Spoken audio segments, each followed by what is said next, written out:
Time of the gentleman has expired. The gentleman from California, the chair of the Terrorism, Nonproliferation, and Trade Subcommittee, Mr. Sherman, seeks to strike the last word and is recognized for 5 minutes. Thank you. I want to acknowledge our two colleagues and their leadership, Adam Schiff and Frank Pallone, who have been here throughout. I want to acknowledge the ambassador of Armenia, who is in the audience, Mr. Tatul Markarian, and I want to thank him for the detachment of Armenian soldiers who fought for 4 years alongside Americans in Iraq, and for the detachment that was sent 2 months ago to fight alongside Americans in Afghanistan. And I want to apologize for the fact that this ambassador had to sit here while an opponent of this resolution falsely stated that Armenians have not fought alongside Americans in these recent conflicts. I want to also acknowledge the survivors who are here. If someone has to ask, why do it now, why not put it off, how long are you asking these survivors to wait? And shouldn't we do it while they're here to see it? We have seen many people come here and say, shouldn't we have both sides reconcile? We all long for that. We've seen in many parts of the world truth and reconciliation commissions, a truth and reconciliation process, and it's worked. I have not seen falsehood and cover-up commissions lead to reconciliation. Now, one side in the protocols, the Armenian side, supports this resolution. The same president of Armenia who signed the protocol supports this resolution and believes that it will help lead to the reconciliation that those protocols envision. The other side has basically thrown away the protocols. When the Prime Minister of Turkey says that another issue, not germane to the protocols, that of Nagorno-Karabakh, will hold them up forever, that he will not ratify those protocols until the people of Armenia abandon the people of Nagorno-Karabakh, what he's basically doing is saying, thanks for signing the protocols, now I'm throwing them away.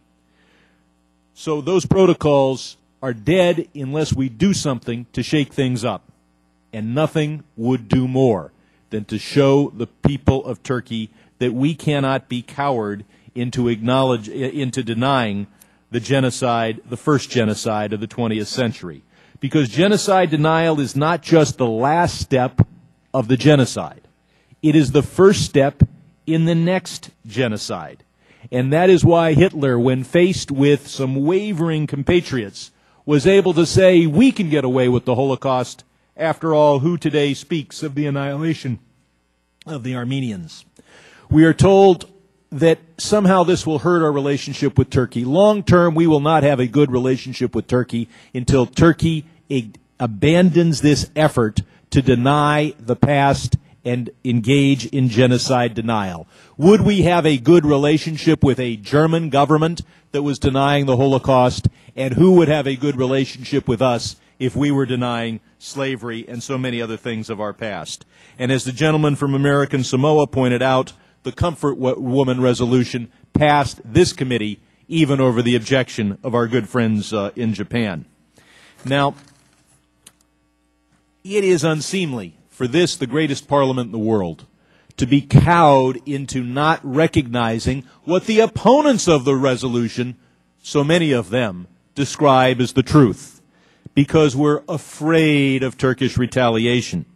But it is particularly unseemly in light of the fact that Turkey has proven that these threats are false, that we are cowering in the face of a paper tiger. Let's go through the record. Turkey threatened harsh retribution to countries that recognized the genocide, and then took only token diplomatic steps, or no steps at all, against Canada, France, Germany, Italy, Belgium, Argentina, and 10 other countries. 40 American states have recognized the Armenian genocide, and our trade relations between those states and Turkey have only grown. The greatest attempt outside the United States was an attempt to try to prevent France from recognizing the genocide. In 2001, France passed a law recognizing the Armenian genocide.